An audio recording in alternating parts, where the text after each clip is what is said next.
Okay, so good evening and welcome to the first lecture of some applications of trigonometry. कुछ चीज़ें point में बता दूं क्योंकि आउट ऑफ स्टेशन हूँ मैं कुछ रीज़न की वजह से।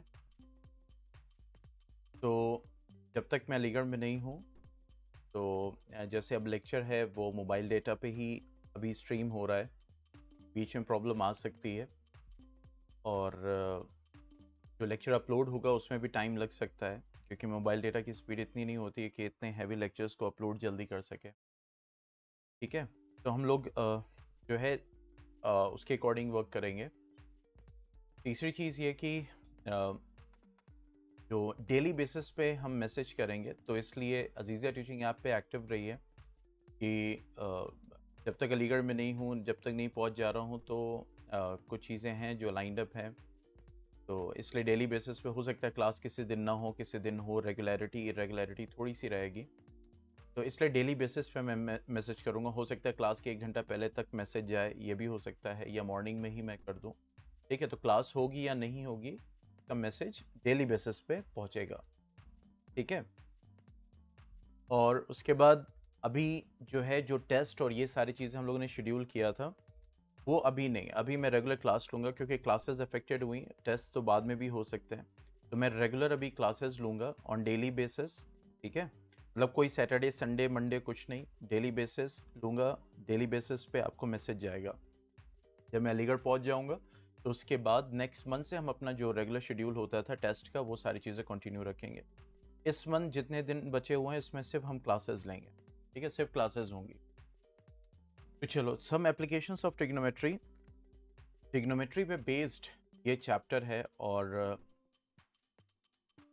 क्योंकि ये चीज़ समझ में आती है कि भाई ट्रिग्नोमेट्री हम लोग पढ़ रहे हैं तो यूज़ कहाँ करेंगे। ठीक है, ये चीज़ कि where we will use all these things, ये ट्रिग्नोमेट्री को हम यूज़ कहाँ करें। दिव्या ने ज्वाइन किया कि नहीं? दिव्या, अभी मैंने कुछ, जब ये लेक्चर अपलोड होगा तो कुछ 2-3 इंस्ट्रक्शंस मैंने दिए हैं, उसको सुन लीजिएगा। ठीक है, रिकॉर्डिंग में वो इम्पॉर्टेंट है, अभी करंट शेड्यूल के अकॉर्डिंग है। तो सम एप्लीकेशंस ऑफ ट्रिग्नोमेट्री की अगर हम बात करें तो ट्रिग्नोमेट्री का एप्लीकेशन है बेसिकली कि कैसे हम ट्रिग्नोमेट्री को अप्लाई करते हैं, कहाँ कहाँ यूज़ करते हैं, क्या इसके प्रैक्टिकल एप्लीकेशन है, ये सारी चीज़ें। ठीक है, क्योंकि ट्रिग्नोमेट्री बहुत इम्पॉर्टेंट स्टडी है लाइफ की, और इससे आपको अंदाज़ा लग सकता है कि ब्रिटिश इंडिया में जो है एक सर्वे हुआ था जिसको हम ग्रेट ट्रिग्नोमेट्रिक सर्वे कहते हैं, और उस सर्वे का रिजल्ट क्या था जिसके बेसिस पे हम आज ये कह पाते हैं कि जो माउंट एवरेस्ट है वो सबसे ऊंचा पहाड़। ठीक है, जिसके बेसिस पे हम कह पाते हैं। कोई इशू तो नहीं है साउंड में, इन सारी चीज़ों में कोई इशू नहीं है? मुझे ज़रा अपडेट कर दीजिए।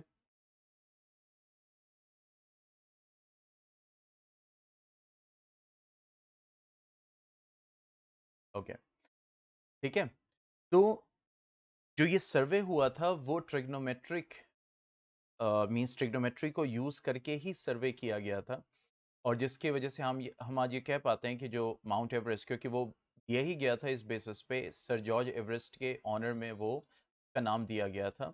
ठीक है, तो दो चीज़ें हैं सम एप्लीकेशंस ऑफ ट्रिग्नोमेट्री में जो हमें समझ में आनी चाहिए, जो हमें अ, it is-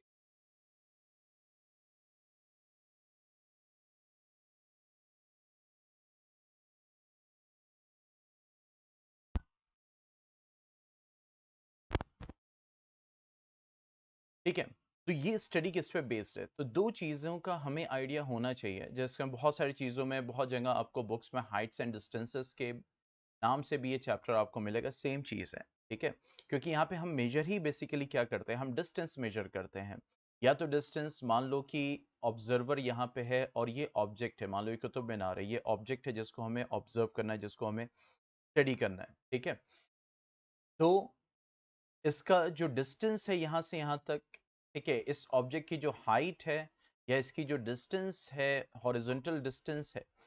ठीक है, तो दो ही चीज़ें हम बेसिकली मेजर कर रहे हैं ऑब्जेक्ट की, या तो उसकी हाइट या तो जो ऑब्जर्वर है उससे उसकी डिस्टेंस।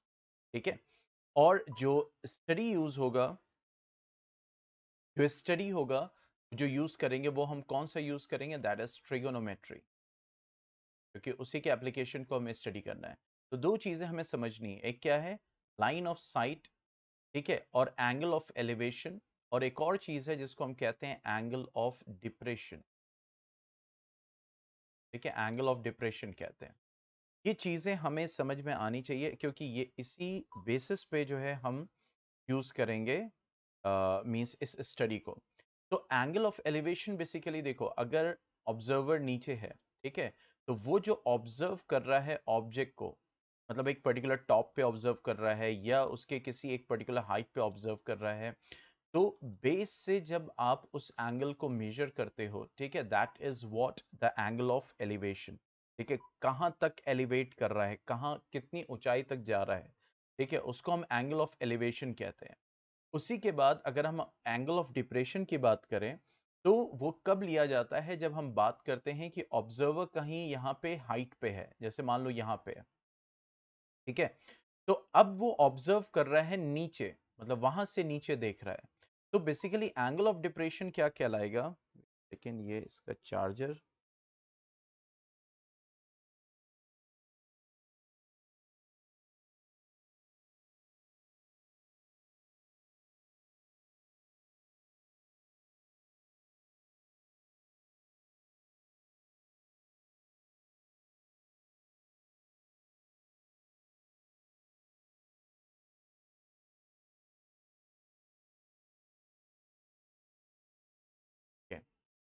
ठीक है, तो एंगल ऑफ डिप्रेशन जो हम मेजर करेंगे वो ये ऊपर, मतलब जो ऑब्जर्वर से जो ये हॉरिजॉन्टल डिस्टेंस हम ले रहे हैं, ये जो मार्क कर रहे हैं, तो वो जो लाइन ऑफ साइट है उसकी, ये इसका कहलाएगा एंगल ऑफ डिप्रेशन, ये एंगल ऑफ डिप्रेशन कहलाएगा, ठीक है।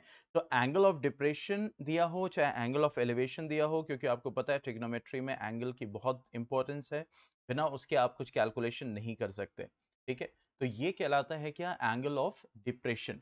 तो अब अगर गौर से देखो, ये देखो लाइन, और इस लाइन को देखो, क्या है, ये पैरेलल होगी, ठीक है, और ये एक ट्रांसवर्सल की तरह है बेसिकली। तो जब ये ट्रांसवर्सल की तरह है, तो देखो angle of depression angle of elevation के क्या होगा, इक्वल होगा। इसीलिए जब हम क्वेश्चन सॉल्व करते हैं, तो एंगल ऑफ डिप्रेशन भी अगर दिया हो, तो हम उसको एंगल ऑफ एलिवेशन की जगह रख के उसके बाद हम क्वेश्चन को सॉल्व करते हैं। कोई डाउट यहाँ तक?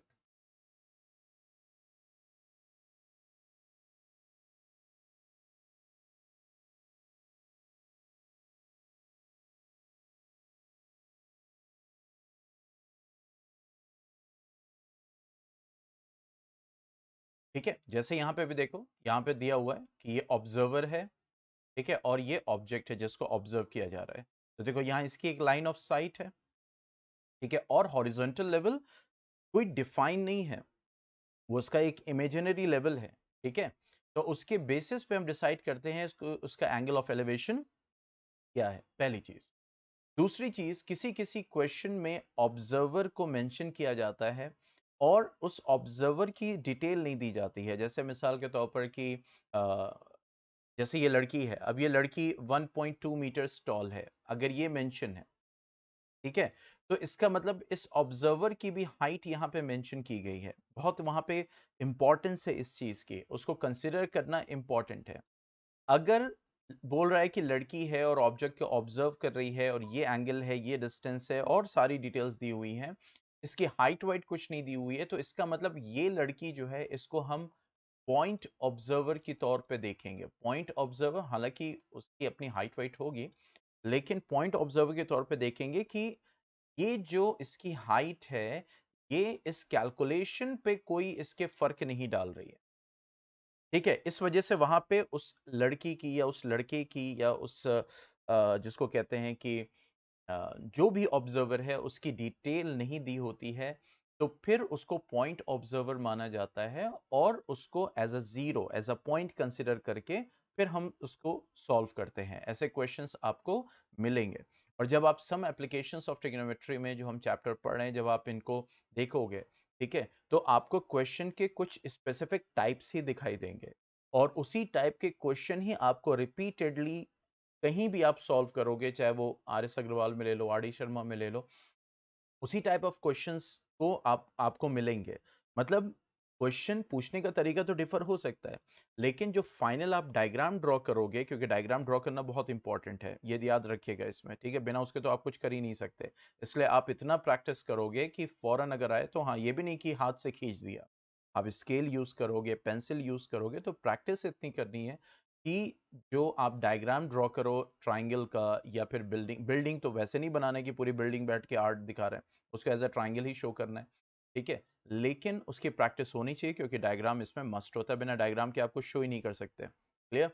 अब देखो यहाँ पे वही एंगल ऑफ डिप्रेशन को कंसिडर किया गया है, तो यहाँ पे ऑब्जर्वर है, एक लड़की है, ठीक है?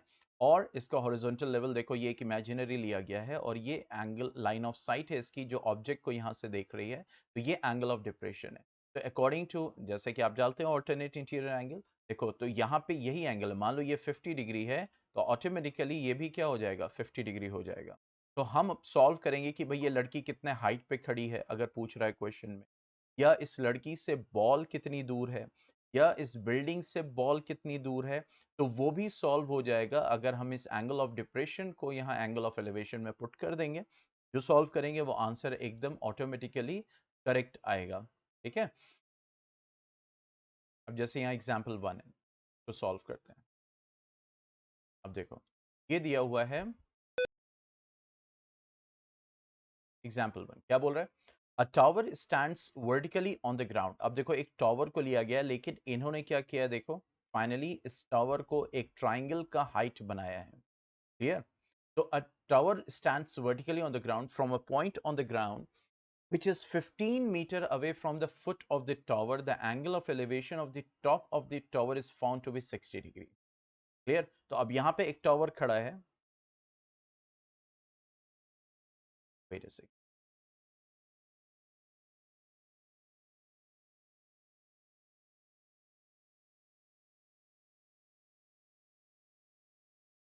okay? यहाँ पे एक टावर खड़ा है, that is AB। आगे क्या बोल रहा है? From a point on the ground which is 15 meter away from the foot of the tower। तो यहाँ पे कह रहा है कि ये जो लाइन है, ठीक है, ग्राउंड में, यहाँ से एक पॉइंट है जो कि C मान लिया हमने, जो कि 15 मीटर दूर है उसके बेस से, ठीक है, 15 मीटर दूर है। क्लियर? अब आगे क्या बोल रहा है? The angle of elevation of the top of the tower is found to be 60 degree. Means अब उस पॉइंट से जो उस टावर का टॉप है, क्योंकि स्टेटमेंट बहुत इंपॉर्टेंट, यहीं पे आप लोग गलतियां करते हैं, मतलब जो स्टूडेंट्स जनरली गलतियां करते हैं, स्टेटमेंट को फुल नहीं पढ़ा, ये नहीं देखा कि बोल क्या रहा है, कंप्लीट हाइट बोल रहा है, क्या कह रहा है, इस चीज को समझना बहुत जरूरी होता है, ठीक है?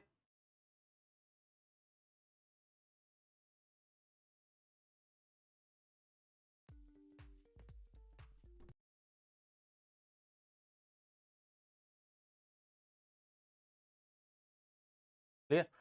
तो अब यहाँ पे ये कह रहा है कि वहां से उसका एंगल ऑफ एलिवेशन कितना है, 60 डिग्री, दैट इज 60 डिग्री। तो अब निकालना क्या है? We have to find the height of the tower, ये निकालना है हमें, ए बी, हमें ए बी फाइंड आउट करना है। अब देखो हम जानते हैं ट्रिग्नोमेट्री में हमें सिर्फ एक एंगल और एक हाइट चाहिए दूसरे साइड्स को निकालने के लिए, मतलब सॉरी, एक एंगल और एक साइड चाहिए दूसरे साइड्स को निकालने के लिए। तो अब हमें ये देखना है कि एंगल ऑफ एलिवेशन तो हमें मिल गया, थीटा, यहाँ पे थीटा क्या है, दैट इज 60 डिग्री, ये मिल गया, ठीक है? बीसी जो कि बेस है वो हमारे पास क्या हो जाएगा, 15 मीटर। हमें निकालना क्या है, ए बी। अब हमें ये देखना है कि ए बी और बी सी में क्या रिलेशन है। तो in this triangle A B is height and B C is base, means perpendicular and base. और परपेंडिकुलर और बेस में कौन सा रेशियो आता है? परपेंडिकुलर और बेस में कौन सा रेशियो आता है ट्रिग्नोमेट्री का?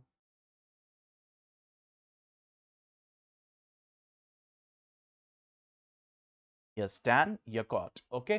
तो अब यहाँ पे हम वही लेंगे, अब हमें पता चल गया, तो हम लेंगे tan theta is equal to perpendicular upon base. तो ये हो जाएगा tan 60 is equal to A B upon B C, कितना हो गया, 15, ओके? तो tan 60 is √3 A B upon 15, that means AB is equal to 15 to 3 meters, ये हमारा आंसर। That's it. ठीक है, तो सिंपल क्वेश्चन से स्टार्टिंग की है ताकि एक रिव्यू हो जाए।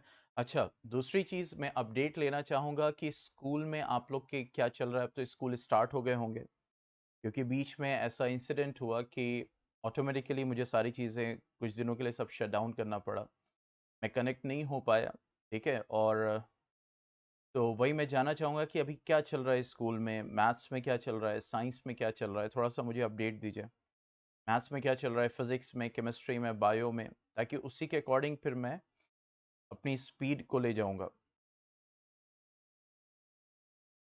और जैसे मैंने कहा है कि अभी जब तक मैं अलीगढ़ नहीं पहुंच जाता तब तक क्लासेस चलेंगी, कोई टेस्ट वेस्ट का अभी कोई शेड्यूल नहीं रहेगा। UT from tomorrow. तो सब रेडी है? कोई अगर ऐसा चैप्टर है या ऐसा कोई टॉपिक है तो रिकॉर्डेड लेक्चर्स ऑलरेडी हैं, और रिकॉर्डेड लेक्चर्स इन्हीं सारी इमरजेंसीज के लिए हैं। और मैं इसीलिए कहता हूँ ना आप लोगों से कि हम फ्यूचर नहीं जानते, कुछ नहीं जानते कि आगे क्या हो जाएगा, क्या होने वाला है। We don't know anything.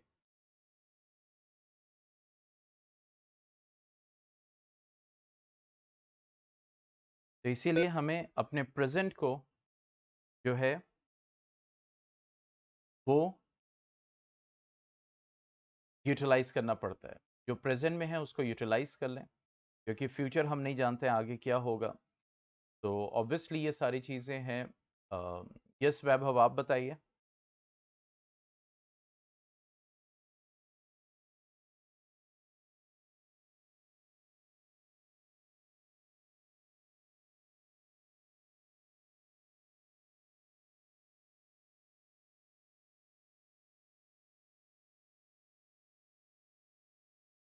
Yes Vaibhav, are you connected?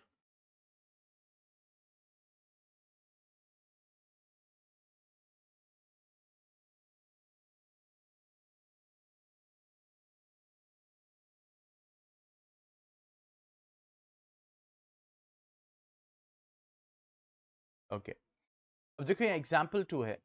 अब एग्जाम्पल 2 में क्या बोल रहा है? An electrician has to repair an electric fault on a pole of height 5 metre. देखो अब यहाँ पे क्या बोल रहा है? इलेक्ट्रिशियन को एक रिपेयर करना है इलेक्ट्रिक फॉल्ट को एक पोल पे जिसका हाइट 5 मीटर। ठीक है, तो एक पोल है, उसको हमने बनाया।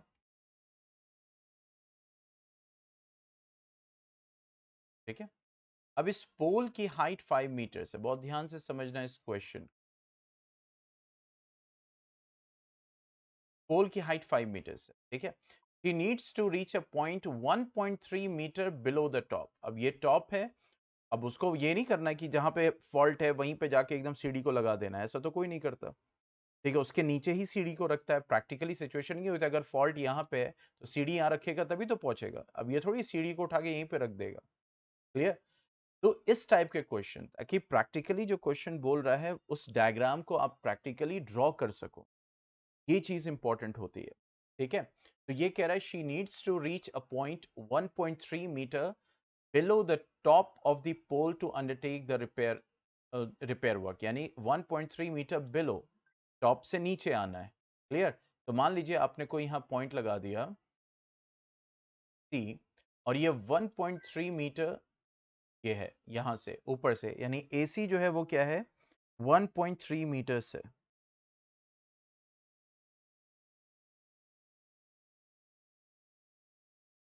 ठीक है, तो एसी क्या है? वो क्या है? 1.3 मीटर्स है। क्लियर? ये हमें समझ में आ गया। आगे क्या बोल रहा है? और जाहिर सी बात है जो बचा हुआ है, हालांकि इन्होंने बी लिया, हमने सी ले लिया, कोई दिक्कत की बात नहीं है। Clear? What would be should be the length of the ladder that should he should use which when inclined at an angle of 60 degree. Means अब वो लैडर की लेंथ क्या होनी चाहिए अगर उसको 60 डिग्री पे इंक्लाइन करना है। ठीक है, ये क्वेश्चन है। तो एक पॉइंट है, जाहिर सी बात है लैडर जो रखा जाएगा वो एक डिस्टेंस पे रखा जाएगा। मान लो ये डिस्टेंस है, ये हमने डी मान लिया, और लैडर ऐसे रखा जाएगा। तो देखो ट्राइंगल ये बन रहा है, और यहाँ पे ये 60 डिग्री है। ठीक है, और हमें निकालना है सी डी, लैडर की लेंथ क्या होगी। तो देखो अब डायग्राम को देखो। ठीक है, तो 5 मीटर तो पोल की लेंथ थी, लेकिन 1.3 मीटर नीचे रखा गया है और हमें लैडर की लेंथ को निकालना है। तो प्रैक्टिकली ये देखने को मिलता है, गलतियां होती हैं स्टूडेंट से, वो डायग्राम को गलत बना देते हैं, डायग्राम गलत तो सब कुछ गलत। अब हमें सॉल्व करना है, तो हमें डी सी चाहिए। इसके लिए या तो हमारे पास बी डी होना चाहिए या तो हमारे पास सी बी होना चाहिए, इन दोनों में से कोई एक साइड होनी चाहिए। ठीक है, तो यहाँ पे जो भी चीज दी हुई है, जैसे बी सी है, तो बी सी क्या हो जाएगा, that will be A B minus A C, ये हो जाएगा। तो बी सी क्या हो जाएगा, that will be 5 minus 1.3 metres, that means B C will be equal to how much, it will give you 3.7 metres, ये बी सी आ गया। ठीक है, थीटा जो है हमारा कितना है, 60 डिग्री है, और हमें निकालना क्या है, that is D C. D C हमें फाइंड आउट करना है। ठीक है, कि लेंथ ऑफ लैडर क्या होगा। तो अब देखो, अकॉर्डिंग टू दिस ट्राइंगल, ये क्या हो गया हाइपोटेन्यूज, ये क्या हो गया परपेंडिकुलर। तो परपेंडिकुलर अपॉन हाइपोटेन्यूज क्या होता है, साइन। ठीक है, ये हो जाएगा हमारा sine theta is equal to, that will give you perpendicular upon hypotenuse, ये हो जाएगा sine 60 equal to perpendicular upon hypotenuse. DC हम मेंशन कर सकते हैं, यहाँ पे कितना हो जाएगा 3.7 मीटर्स। साइन 60 कितना होगा, जल्दी बताओ।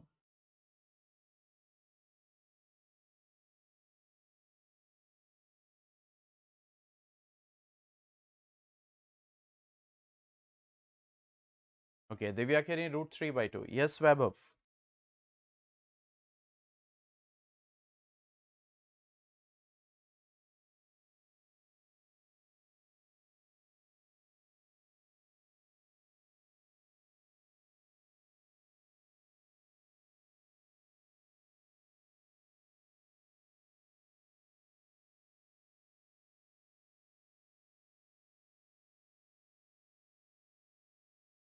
√3/2, ओके, दैट इज करेक्ट।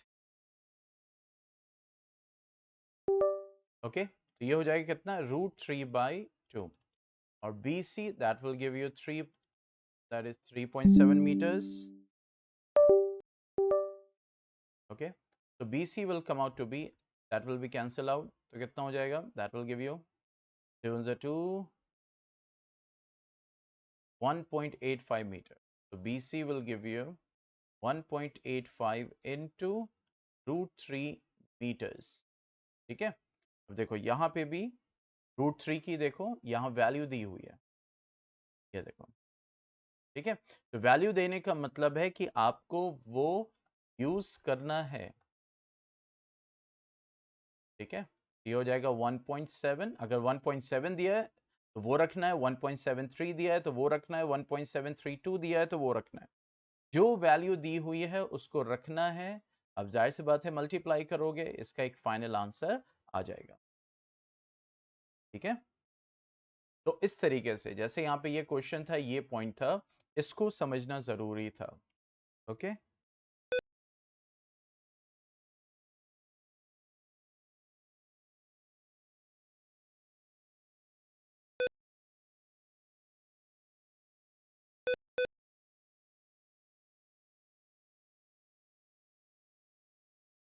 चलिए आगे बढ़ते हैं नेक्स्ट।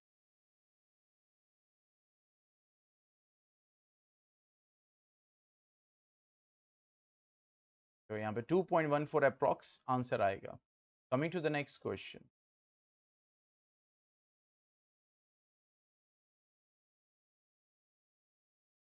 ठीक है, यहाँ पे क्या बोल रहा है एग्जाम्पल 3 में, एन ऑब्जर्वर, अब देखो यहाँ मेंशन किया है 1.5 मीटर टॉल, यानी ऑब्जर्वर जो है इसको मेंशन किया है, इसकी हाइट को मेंशन किया गया है। तो अब उसी के अकॉर्डिंग हम इसको ड्रॉ करेंगे। अब यहाँ पे जब ऑब्जर्वर को मेंशन किया गया है तो हमने उसको बनाया ऐसे। ठीक है, ये हो गया हमारा, मान लो A B, that is 1.5 metres tall. ठीक है, is 28.5 metre away from a chimney, यानी एक चिमनी है जिससे वो 28.5 मीटर्स दूर है। तो चिमनी की एक डिस्टेंस होगी, फिर चिमनी की एक हाइट होगी। ठीक है, यहाँ पे हमने इसको सी मेंशन कर दिया, इसको डी मेंशन कर दिया। और चिमनी से ये कितनी दूर है? 28.5 मीटर्स ये दूर है। ठीक है, चिमनी की अभी हाइट को मेंशन नहीं की गई। The angle of elevation of the top of the chimney from her eyes is 45 degree. अब उसकी आंख से,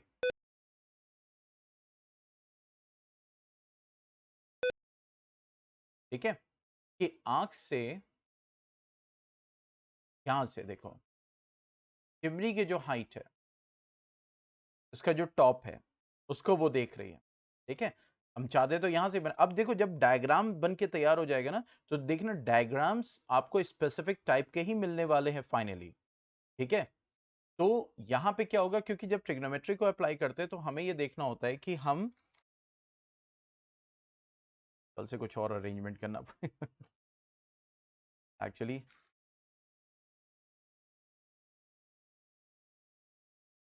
बेड पे आप एक पोजीशन पे नहीं बैठ सकते, chair is more comfortable than bed.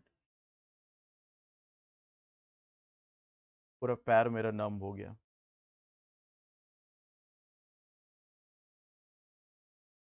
Okay, तो यहाँ पे मैं कह रहा था कि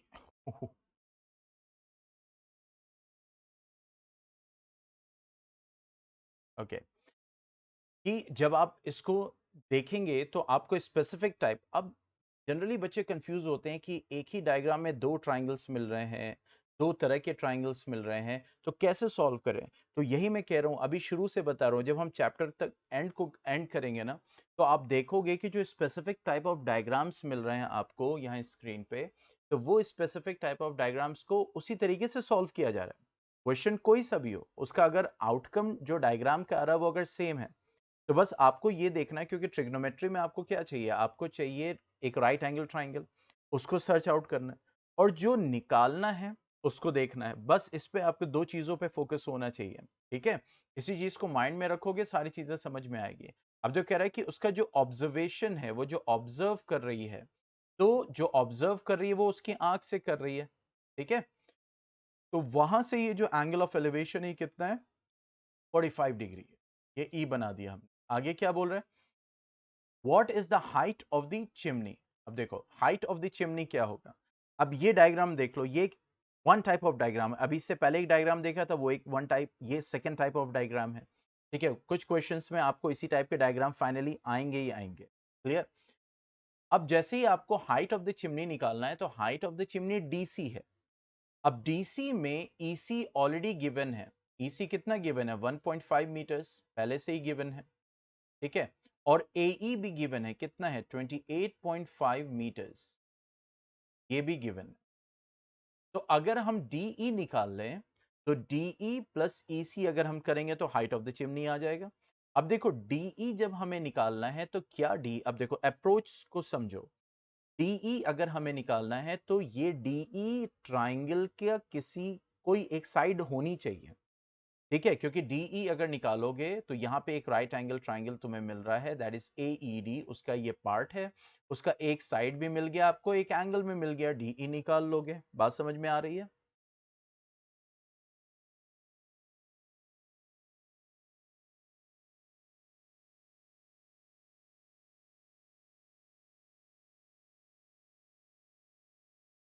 तो हाइट ऑफ द चिमनी हमें निकालना है। हाइट ऑफ द चिमनी क्या है? डीसी। ठीक है, तो अब डीसी के लिए हमें क्या चाहिए? परपेंडिकुलर अपॉन बेस है, तो tan theta will be equal to DE upon AE. DE upon AE, ये हो जाएगा। ठीक है, तो tan 45, देखो डीई हमें निकालना है, और एई कितना हो गया? 28.5 मीटर्स। tan 45 की वैल्यू 1 होती है, वी नो दैट। और ये हो जाएगा DE upon 28.5 metres. DE is equal to 28.5, ये आ गया। तो नाउ में हाइट ऑफ चिमनी निकालना था, डीसी। तो डीसी क्या हो जाएगा? DE plus EC, that means 28.5 meters plus 1.5 meters, that means 30, that is the height of the. तो यहाँ पे हम मेंशन, जैसे मैं आपको बोलता हूँ कि जब वर्ड प्रॉब्लम सॉल्व करते हैं तो जब आप उसको एंड करो, अगर आपने पहले ही उसको मेंशन कर दिया है तो ठीक है, अगर नहीं है तो देखो एनसीईआरटी से सीखो। देखो एनसीईआरटी से सीखो क्या कर रहा है। देखो height of the chimney this plus this is equal to this. ठीक है, तो जो मैं आप लोग को बताता हूँ ना, बेसिकली वो एनसीईआरटी का हिडन कोड्स हैं जो बच्चों को बताते हैं कि बेटा ऐसे सॉल्व करना है जिससे आपका टाइम भी सेव हो और आपका आंसर भी परफेक्ट हो, आपको फुल मार्क्स मिले। एनसीईआरटी तो चाहती है, लेकिन हम एनसीईआरटी को समझना नहीं चाहते, तो इसीलिए देखो हमने पहले मेंशन कर दिया डीसी, तो यहाँ पे हमने मेंशन नहीं किया। क्यों? क्योंकि ऑलरेडी हमने टीचर को बता दिया कि डीसी बेसिकली क्या है, हाइट ऑफ चिमनी जो हमें निकालना है। अगर हमने पहले मेंशन नहीं किया है तो हम लास्ट में मेंशन कर दें। बात समझ में आ रही है? अभी तो हम लोग एग्जाम्पल सॉल्व कर रहे हैं, लेकिन एक एग्जाम्पल से स्पेसिफिक टाइप ऑफ डायग्राम्स तक पहुंचने की कोशिश कर रहे हैं। आगे बढ़ा जाए।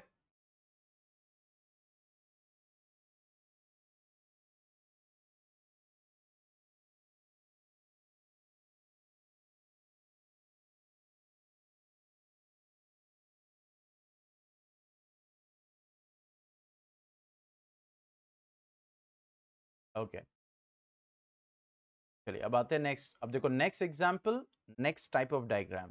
देखो फ्रॉम अ पॉइंट पी, हम डायग्राम को देख ही नहीं रहे, बस हम ये देख रहे हैं कि कैसे क्वेश्चन कह रहा है और हमें क्या बनाना है, क्योंकि वहां पे जरूरी नहीं है कि आपको डायग्राम मिले, और 99% चांस होगा कि आपको डायग्राम नहीं मिलेगा, आपको डायग्राम बनाना पड़ेगा। ठीक है, तो from a point P on the ground the angle of elevation of the top of a 10 metre tall building is 30 degree. यानी एक ग्राउंड पे एक पॉइंट है पी, ये ठीक है। अब ये ग्राउंड पे जब पॉइंट पी है तो जिस बिल्डिंग की बात कर रहा है उससे कुछ दूरी होगी, ठीक है, इस पी की जो ग्राउंड पे है, और इस बिल्डिंग की अपनी कोई हाइट होगी। हमने इसको पी मान लिया, इसको क्यू मान लिया और इसको आर मान लिया। तो ये कह रहा है from a point P on the ground the angle of elevation of the top of a 10 metre tall building. तो ये जो बिल्डिंग है वो कितना है, 10 मीटर टॉल। इसको थोड़ा नीचे कर दे, ये जो बिल्डिंग है, ठीक है, और एंगल ऑफ एलिवेशन जो है वो 30 डिग्री है इस बिल्डिंग का। यानी टॉप पे अगर आप देखोगे वहां पॉइंट पी से, तो एंगल ऑफ एलिवेशन कितना होगा, 30 डिग्री। ये बात समझ में आ गई? ठीक है, अब कह रहा है flag is hoisted at the top of the building and the angle of elevation of the top of the flag staff is from P is 45। यानी अब इसके ऊपर एक फ्लैग को होइस्ट किया गया है, ठीक है, इसको हमने मान लिया एस फॉर एग्जाम्पल, और ये कह रहा है कि उस पॉइंट पी से इस फ्लैग स्टाफ का जो टॉप है, इसका जो एंगल ऑफ एलिवेशन है वो कितना है, 45 डिग्री, ये कह रहा है। क्लियर? तो क्या निकालना है, find the length of the flag staff and the distance of the building from the point. यानी हमें एस आर निकालना है, ये निकालना है और ये निकालना है। अब डायग्राम को देखो, ये अब एक नेक्स्ट टाइप ऑफ डायग्राम है। बहुत सारे क्वेश्चन में आपको यही डायग्राम मिलेगा, इसी टाइप का डायग्राम मिलेगा। यहाँ पे फ्लैग स्टाफ की बात कर रहा है, वहां पे हो सकता है किसी पेडिसल की बात करे, किसी किसी और चीज की बात करे।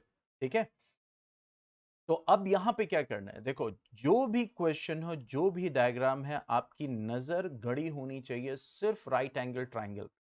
अब यहाँ पे दो राइट एंगल ट्राइंगल है, एक है पी आर क्यू, एक है पी एस क्यू, और क्यू दोनों के लिए कॉमन है, 90 डिग्री दोनों के लिए है। तो मैंने यही बताया कि जो भी डायग्राम हो, उठा के तुम्हें ऐसे उठा के बैठा दिया गया, तुम्हारे सामने एक डायग्राम है एकदम नया नवेला, कुछ नहीं करना है, एकदम अननोन है, तो सीधा तुम उसके राइट एंगल ट्राइंगल को टच करो, दैट्स इट। जहां टच करोगे वहां पे तुम्हें आ जाएगा। अब इस ट्राइंगल को अगर टच करोगे, देखो यहाँ पे निकालना है पी क्यू। अब जरा पी आर क्यू को गौर से देखो, पी आर क्यू में 10 मीटर तुम्हारे पास है, 30 डिग्री तुम्हारे पास है, पी क्यू आ जाएगा, यस और नो?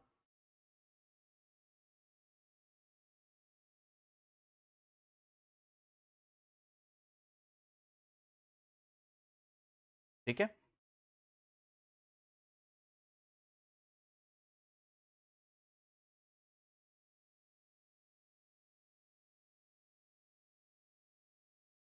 क्यों में देविया? बात समझ में आई? अभी नहीं?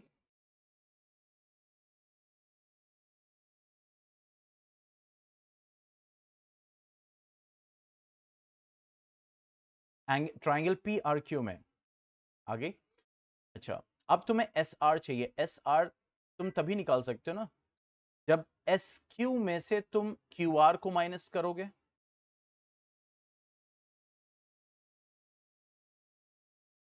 एस क्यू में से जब तुम क्यू आर को माइनस करोगे।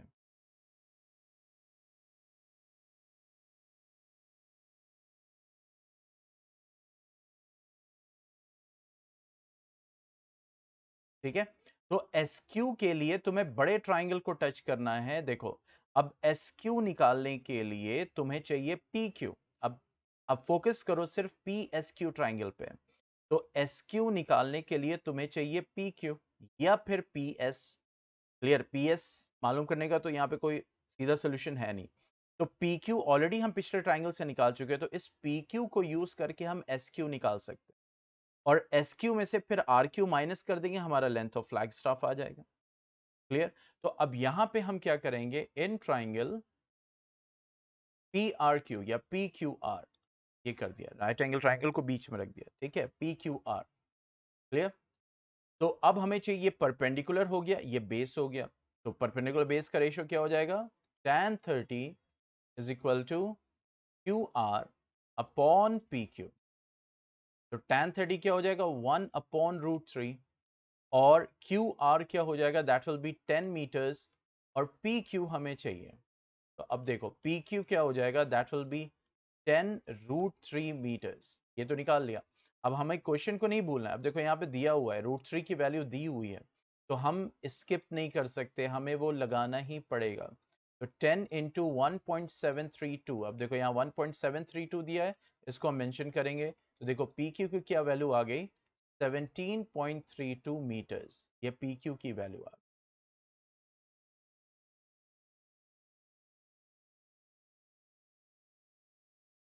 17.32 मीटर्स। ठीक है,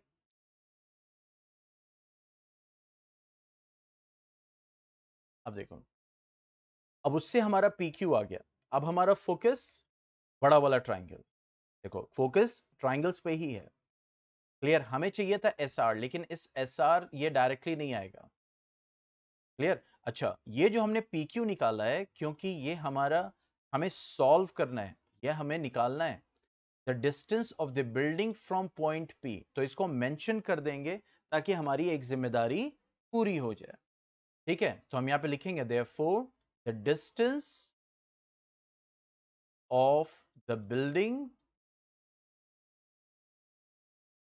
from point P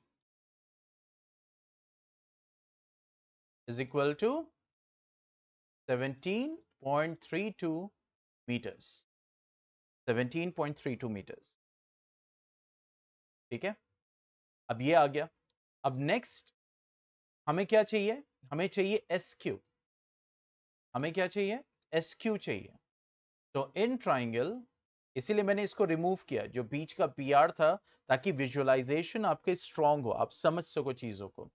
ठीक है, और माशाल्लाह आप लोग समझदार तो हैं ही, बहुत अच्छे स्टूडेंट है। ठीक है, तो in triangle P Q S अब हम क्या करेंगे, हमें चाहिए क्या, देखो यहाँ पे भी ये परपेंडिकुलर है, ये कंप्लीट परपेंडिकुलर है। ठीक है, और ये बेस है, तो यहाँ पे भी हमें चाहिए tan। तो ये हो जाएगा tan 45 is equal to S Q upon P Q. ठीक है, S Q upon P Q. tan 45 हो जाएगा 1, एस क्यू हमें निकालना है, और पी क्यू कितना है, 17.32 मीटर्स। तो एस क्यू क्या हो जाएगा, एस क्यू हो जाएगा 17.32। ये पूरा एस क्यू आ गया। ठीक है, नाउ अब जो निकालना है उसको मेंशन कर दो। हाइट ऑफ फ्लैग स्टाफ, वो क्या है डायग्राम का, उसको मेंशन कर दो, एस आर है ये सब स्ट्रॉन्ग सोल्यूशन, अच्छे सोल्यूशन की निशानियां होती हैं। ठीक है, एस आर मेंशन कर दिया। अब एस आर कैसे आएगा, S Q minus R Q, ये हो गया। यहाँ मेंशन कर दो एस क्यू, अभी आपने निकाला है। ठीक है, minus R Q already given है, ठीक है, तो कितना हो जाएगा 7.32, ठीक है, तो देखो निकल गया, हमने मेंशन भी कर दिया, सॉल्व भी कर दिया। तो ये जो क्वेश्चन था हमारा, अब इस पे जो ये डायग्राम है, तो देखो इन दो ट्राइंगल्स को कैसे यूज किया, पहले छोटे, क्योंकि हमारा फोकस उस पे होना चाहिए जो हमें निकालना है, वो कैसे आएगा, प्लस अब जो ऑलरेडी इंफॉर्मेशन गिवन है वो किस ट्राइंगल का पार्ट है। जैसे ये छोटा वाला एस आर था, ये बड़े ट्राइंगल का पार्ट था, ठीक है, तो बड़े ट्राइंगल को टच किया। पी क्यू दोनों ट्राइंगल का पार्ट था, लेकिन छोटे वाले ट्राइंगल को इसलिए लिया क्योंकि उसमें इंफॉर्मेशन ऑलरेडी कंप्लीट थी। कोई डाउट है तो पूछो, नहीं तो फिर आगे बढ़ते हैं, क्योंकि मेरा पैर सुन हो गया है।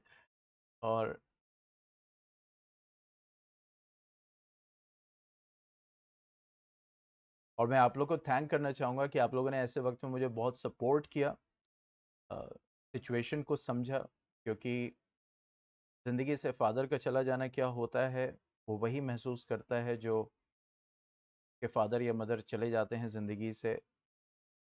और आज तक जो है, अभी तक मतलब वो ऐसा एहसास होता है, यू कैन नॉट, आप उसको रिप्लेस नहीं कर सकते। I am trying to cover up, उससे निकलने की कोशिश कर रहा हूँ धीरे धीरे, it's a very difficult task, क्योंकि मेरे जो फादर थे उनको मेरा पढ़ाना बहुत अच्छा लगता था। जब मैं पढ़ाता था, यहीं ऊपर वैभव जानते हैं, जब मैं, अभी तो होम टाउन में ही हूँ मैं, तो ऊपर जो रहते थे, नीचे वो वर्क करते थे शॉप में, तो जब मेरी आवाज़ नीचे जाती थी तो बहुत खुश होते थे। बहुत सारी चीज़ें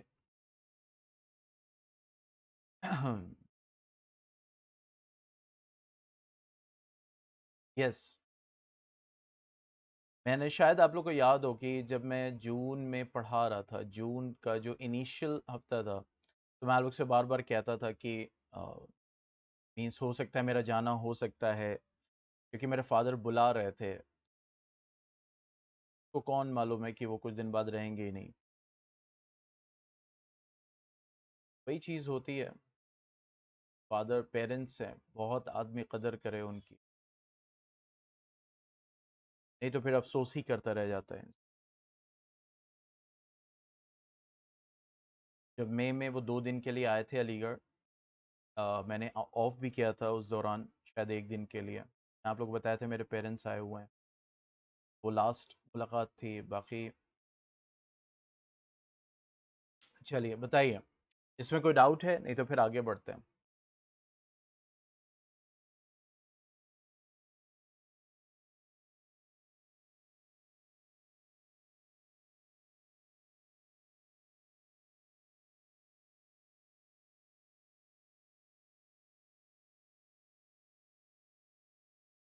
देखो example 5, now you will get a new type of diagram, it's another kind of diagram, see this, ठीक है, लेकिन इस डायग्राम पे हम नहीं फोकस करेंगे, हम क्वेश्चन से डायग्राम बनाने की कोशिश करेंगे, ठीक है।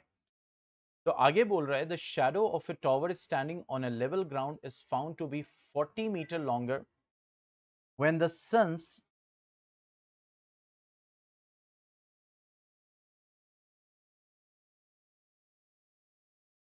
altitude is 30 degree than when it is 60 degree. Clear? Find the height of the tower. ये कह रहा है कि the shadow of a tower is standing on a level ground is found to be 40 meter longer when the sun's altitude is 30 degree than when it is 60 degree. Means एक tower है, मान लो ये tower है, तो हमने A be mention कर दिया, और इसकी शैडो बन रही है, ठीक है, एक शैडो बन रही है ये, ठीक है। जब सन का जो ऑल्टीट्यूड था वो, मतलब अगर आप देखो तो ये आपसे इनडायरेक्टली बोल रहा है कि सन का जो एंगल ऑफ एलिवेशन है वो 60 डिग्री है। तब जब आप यहां से सन को ऑब्जर्व करोगे, ठीक है, तो उसका एंगल ऑफ एलिवेशन कितना आएगा, 60 डिग्री आएगा, ठीक है। तो वो चीज ये कह रहा है इनडायरेक्टली, तो यहां पे हमने मेंशन कर दिया 60 डिग्री, ठीक है। इसकी एक शेडो, ये टॉवर है, इसकी एक शेडो बन रही बीसी। अब दूसरी शेडो जो बन रही है, अब सन का जब ऑल्टीट्यूड यानी कि जब सन का एंगल ऑफ एलिवेशन 30 डिग्री है, ठीक है, दिस इज 30 डिग्री, तो जो अब नई शेडो बन रही है वो 40 मीटर बड़ी बन रही है पिछले से। क्वेश्चन समझ में आ गया? यानी दो पोजीशंस हैं, ठीक है। तो अब जाहिर सी बात है कि सन की एक पोजीशन है जिसका एंगल ऑफ एलिवेशन अगर हम कहें 60 डिग्री, तो इसकी एक टावर की शैडो बन रही है। ऐसे बात टावर की शैडो बन रही है तो सन यहां यहीं कहीं होगा, ठीक है। और फिर उसके बाद सन और मूव करता है तो अब उसकी जो शैडो बन रही है टावर की, क्योंकि लाइट रेज यहां से आएगी तो वो शैडो बनाएगी। ये जो सिंपल साइंस हम जानते हैं, सिंपल फिजिक्स, ठीक है। तो वो 40 मीटर लंबी है, तो क्या कह रहा है कि find the height of the tower. अब देखो, ये हो गया ए, ये हो गया बी, ये हो गया सी, और ये डी। हमें निकालना है क्या? Height of tower, height of tower that is A B, ये हमें निकालना है, ठीक है। अब जरा गौर से देखो, इस ए बी को निकालना है तुम्हें, ये ए बी, अच्छा ये भी छोड़ दो। अभी तुम्हें कौन से दो राइट एंगल ट्राइंगल मिल रहे हैं? एक राइट एंगल ट्राइंगल तुम्हें मिल रहा है ए बी सी, और एक राइट एंगल ट्राइंगल मिल रहा है ए बी डी। इन दो ट्राइंगल्स पे तुम्हारा फोकस होनी चाहिए, एकदम कड़ी नजर होनी चाहिए, जैसे मैंने तुमको बोला हुआ है, ठीक है, इस टाइप से। अब जरा गौर से देखो कि तुम्हें ए बी निकालना है, तो ए बी किस ट्राइंगल का पार्ट है? अब आप कहेंगे सर ये तो ट्राइंगल ए बी सी का भी पार्ट है, ये ट्राइंगल ए बी डी का भी पार्ट है, ये तो बहुत अच्छी बात हो गई। तो अब ए बी जो है ये इन दोनों ट्राइंगल्स का पार्ट है, तो दो चीजें हैं, या तो हमें बी डी पता चल जाए, बात समझ में आ रही, बी डी पता चल जाए जिससे हम ए बी निकाल सकते हैं, या हमें बी सी पता चल जाए जिससे हम ए बी निकाल सकते हैं। स्ट्रैटेजी समझ में आ रही है?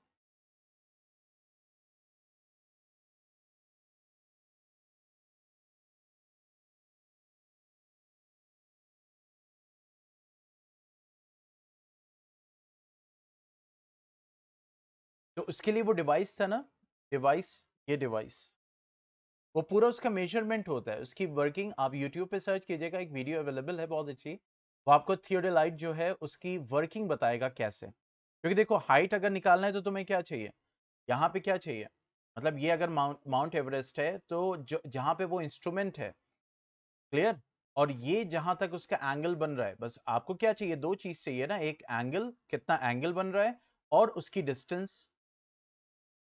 या तो ये हॉरिजॉन्टल डिस्टेंस पता चल जाए, चाहे लाइन ऑफ साइट पता चल जाए, आप हाइट निकाल सकते हो। तो एक वीडियो है यूट्यूब पे, चलिए मैं सेंड कर दूंगा, वो आपको ये जो इंस्ट्रूमेंट है,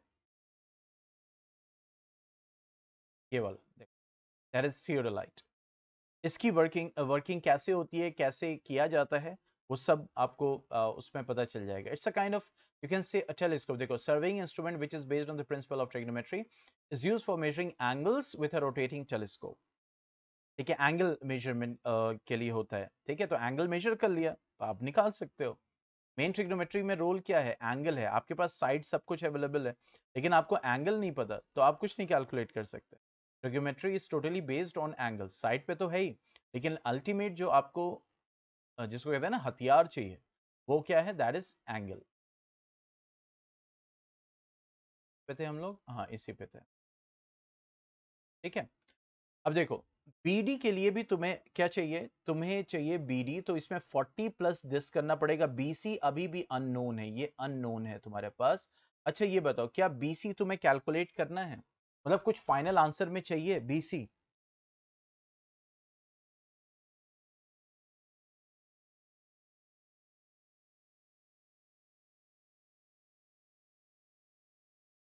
बीसी कोई जो हमें निकालना हाइट ऑफ द टावर, तो क्या बीसी फाइनल आंसर में चाहिए?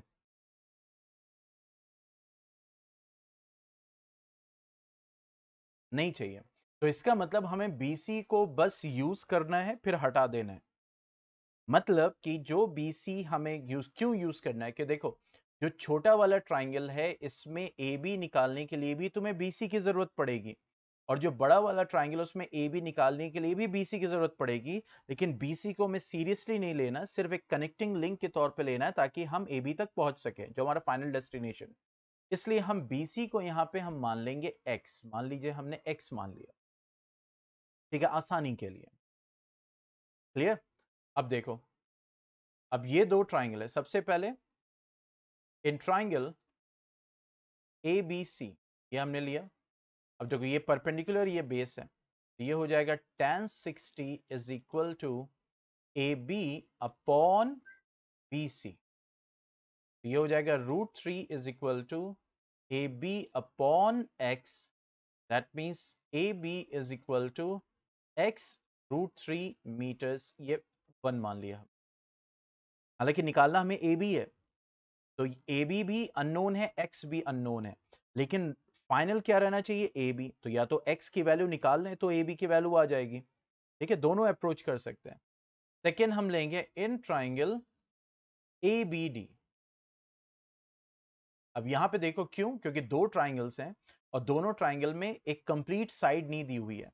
ये अननोन है और अननोन को यूज करना है, लेकिन ये अननोन फाइनल आंसर भी नहीं है, तो बस हम यूज करने तक रखेंगे, उसके बाद हम ए बी पे पहुंच जाएंगे बस।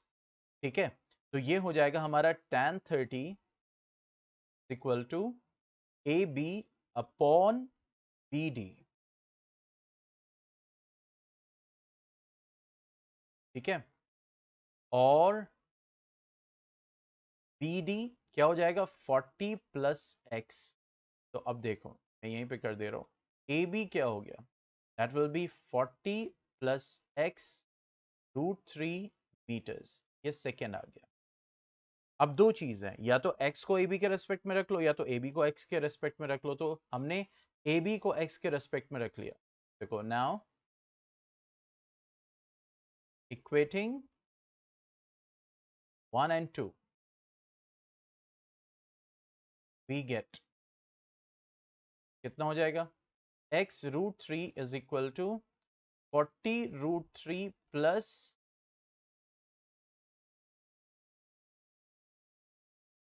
और तो नहीं है, tan 30 हो गया। ओहो ये मैंने कहा कुछ गलत कर। यहाँ पे देखो तो ए बी क्या हो जाएगा 40 प्लस एक्स बाई √3 मीटर्स, ये होगा नॉट मल्टीप्लाई। ठीक है, तो ये हो जाएगा 40 प्लस एक्स √3।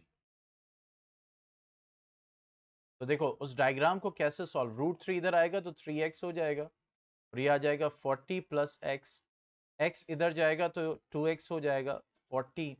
तो x की वैल्यू देखो कितनी आ गई 20, x की वैल्यू 20 आ गई। तो नाउ आपको क्या निकालना था, height of that is A B. ये हो जाएगा x √3 मीटर्स, दैट मीन्स 20 √3। ठीक है, √3 की वैल्यू मेंशन नहीं है, तो ये हमारा final answer, this will be final answer. ठीक है, तो यहाँ पे इन दो ट्राइंगल्स को यूज किया, उसके बाद इक्वेशन बनाई। ए बी हमारा टारगेट था जो कि हमने रखा, उसके बाद उससे जो अननोन था की वैल्यू निकाली, क्योंकि उसकी वैल्यू पे ए बी डिपेंडेंट है, तो इसीलिए x की वैल्यू निकाली इक्वेट करके, और फाइनली फिर इक्वेशन में पुट किया और हमारी वैल्यू पुट आउट। अभी देखो जब एक्सरसाइज पे आएंगे, ऑलरेडी जैसे दिव्या उनके वहाँ ट्रिग्नोमेट्री पढ़ाया जा चुका है, तो उसमें आप देखोगे कि जो डायग्राम्स हैं बेसिकली वो पर्टिकुलर टाइप ऑफ डायग्राम्स ही हैं, और उनको सॉल्व करके जो आंसर निकालना है वो वैसे ही निकालना है। ठीक है, तो चलिए आज इतना ही, कल फिर मिलेंगे। अच्छा, और क्या आगे क्वेश्चन को सॉल्व करेंगे और क्वेश्चन को सॉल्व करेंगे। अच्छा, जैसे मैथ और साइंस के डेज डिफाइंड थे, तो अभी इधर जो है थोड़ा सा डिसऑर्डर रहेगा।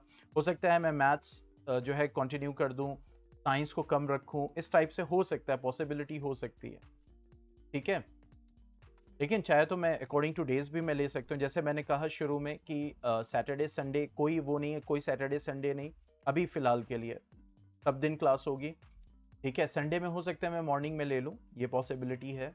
ठीक है, अभी कोई टेस्ट शेड्यूल नहीं, जब तक मैं अलीगढ़ नहीं पहुंच जाता कोई टेस्ट शेड्यूल नहीं। रोज़ाना मैसेजेस ज़रूर चेक कीजिएगा अजीज़िया टीचिंग ऐप पे, क्योंकि हो सकता है लास्ट मोमेंट पे, क्योंकि अभी बहुत सारे काम है, क्योंकि जब फादर का डिमाइस होता है बहुत सारे पेपर वर्क होते हैं, लीगल वर्क होते हैं जिसको करने पड़ते हैं, बहुत ज़रूरी होते हैं बिज़नेस के और उन सारी चीज़ों के। तो चीज़ें हैं, तो हो सकता है कभी शाम में मैं बिज़ी रहूँ, तो इसलिए डेली बेसिस पे चेक कीजिएगा ज़ीज़ी टीचिंग ऐप को। और आप जानते हैं वक्त से पहले मैं आप लोग को बता भी देता हूँ, तो अभी सिर्फ क्लास चलेगी, सिर्फ क्लास चलेगी, और अगर कोई सब्जेक्ट में चेंज होगा तो मैं वो मेंशन करूँगा। एनीथिंग यू वांट टू से? कल मैथ्स पढ़ेंगे और कल भी मैसेज जाएगा कल के लिए, ठीक है? अपडेट कोई ऐसी चीज़ है जो आपको कहनी है, कन्वे करनी है, तो बताइए।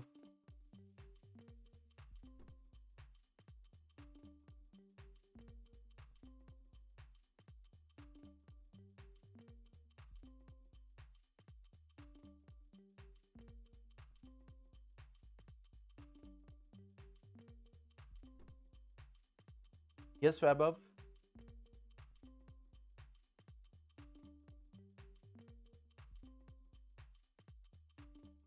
Okay then, goodbye, take care.